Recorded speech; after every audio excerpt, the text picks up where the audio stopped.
Jeni martuar? Po, e martuar jam, po. Keni jetë seksuale? Aj sa jam i kënaqur unë. Jeni përmbushur. Gjithë martesën tuaj keni qenë i përmbushur? Sigurisht. Mjafton martesa për të përmbushur të gjitha dëshirat, pasionet, fantazitë seksuale të një njeriu? Për brezin tim po, për këto trit tani nuk e di. Se çfarë ndryshimi përbën brezi juaj nga të rinjtë e sotëm? Këto skapen gjëkundi këto. Unë jemi në moshë tani në pension, të ne mbushim 70 vjetë. Pa keni bashkëshortin? Tani e kemi qështotit, a i punon. Keni jetë seksuale? Pavarësisht faktit që jeni një moshë të caktuar. Kemi. Ndjeni e përmbushur edhe nga ana bashkëshortit? Po, shumë. Deri në çfarë moshë mund të jetë Ja, si të njëri? dukem kështu unë ti.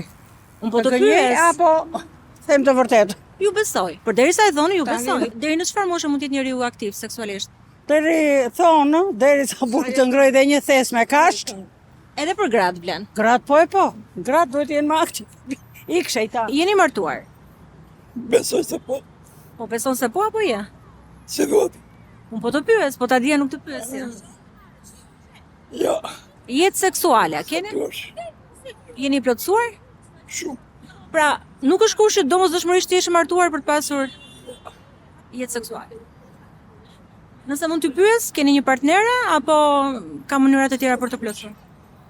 Sa duash, ka plot. Jeni në marrëdhënie? Nuk mund të prononcojmë për këtë. Jeni martuar, keni partnere? Jo, jam i divorc. Keni jetë seksuale, ndërkohë që jeni pa partnere? Pa kam që jam shkëput. Po në martesë keni qenë i përmbushur? Jo, në martes kam qenë 100% i përmbushur, por nuk është se kam dalë jashtë martes. Unë jam e martuar për kam humbur këtë mëshiq. Sa vite? Vajza, ka qenë 2014. Çfarë ju mungon nga bashkëshorti juaj i ndjer? Gjithë shpirtin e mungon. Po raporti juaj intim si ka qenë? Shumë i bukur. Shumë i bukur. Behesh me ndërmjetësi, gjendje do më thënë e prafërt, mendore, shpirtërore. Gjithë martesa juaj mund të themi që ka qenë plotësim nga ana e realizimit seksual? Po.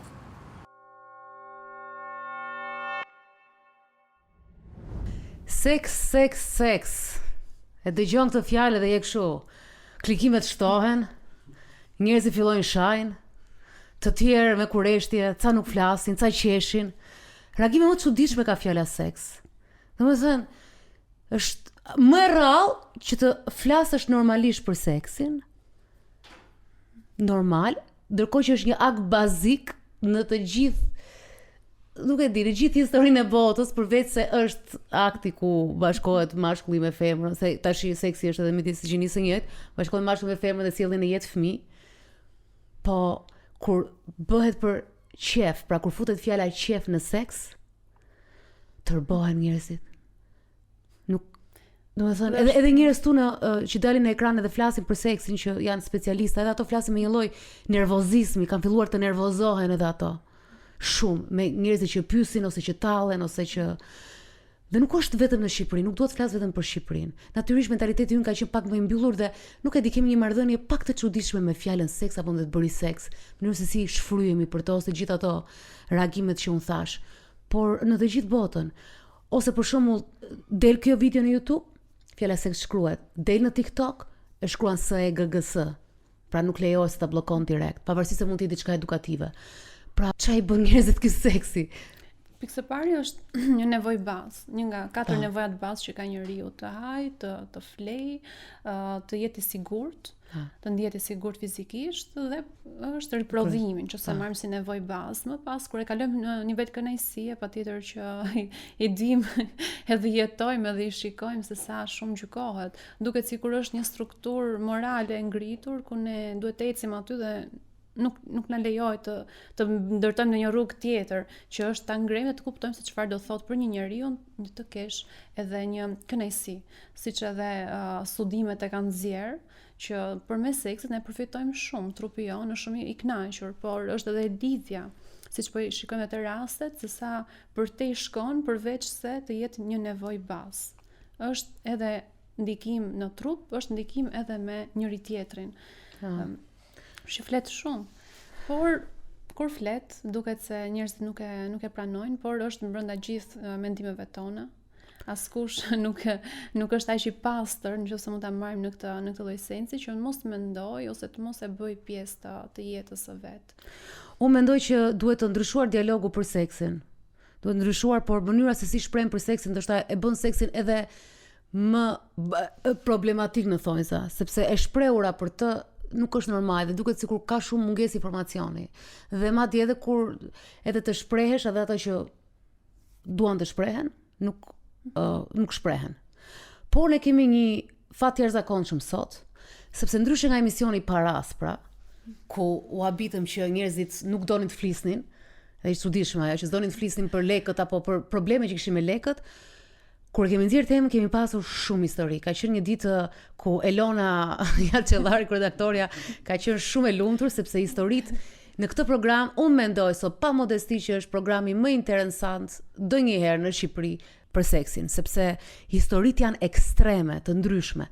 Dhe po flasim, pjesa më e madhe janë për histori brenda një marrëdhënieje. Pra në qoftë se njerëzit e lidhin shpesh seksin dhe qefin me tradhtit, me një femër seksi që shohin dhe kush e di çfarë jetë bën ajo, apo me perversitetet e seksit.